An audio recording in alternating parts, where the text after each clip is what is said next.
Hi, I'm Sandy from Special Fork. When I give a dinner party, I like to keep my vegetables simple so I can devote more time to the rest of the meal.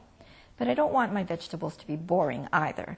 So today I'm going to show you a really simple dish that's just a cut above. It's baked asparagus with goat cheese and breadcrumbs. And the only other ingredient you need is butter. Now, when you buy asparagus, look for ones that have tight heads and are nice and plump.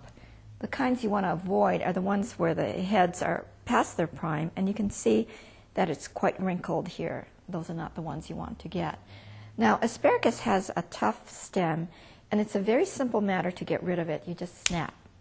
And miraculously, it'll snap so that the tough stem separates off from the tender part.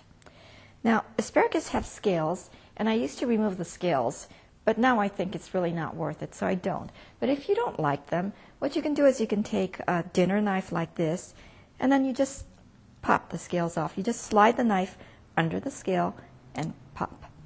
Another thing you could do is you can just take your nail and just take them off like so.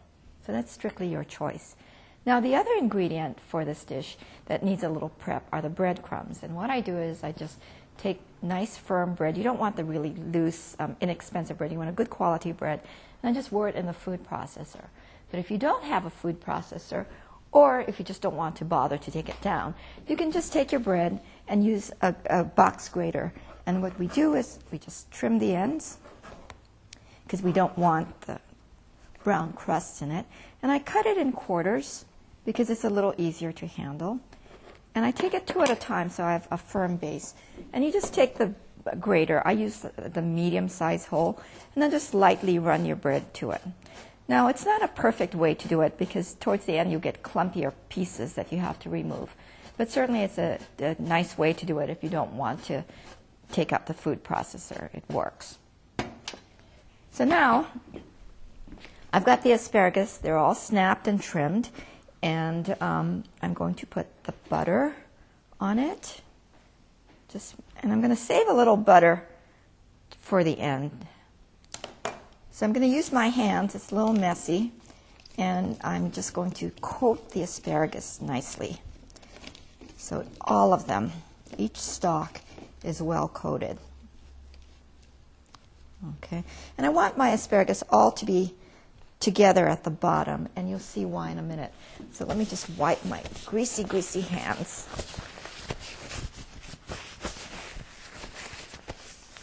There. So now I'm going to put some salt.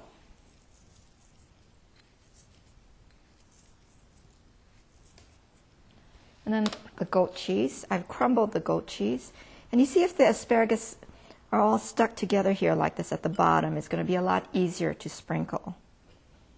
And then you won't have goat cheese everywhere.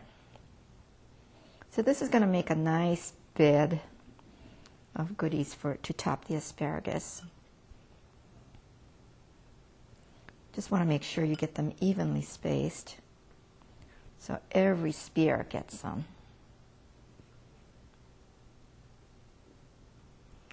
So, and then I'm going to do the breadcrumbs, and again, try to get them on all the spears.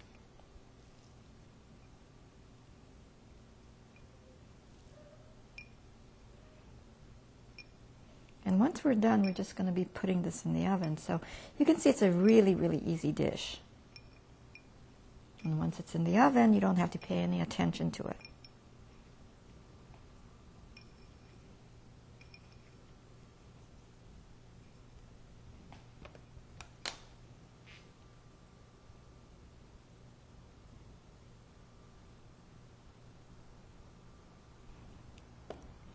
And now we're ready to put it in the oven.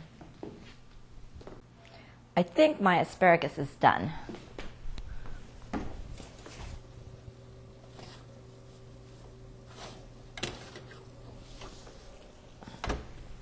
And it is. You can see the topping is just turning golden, and the asparagus should be crisp tender. I'm just going to slide the asparagus out, trying my best not to disturb the topping. It's great if you have a tool like this because you can get lots of the asparagus out at one time.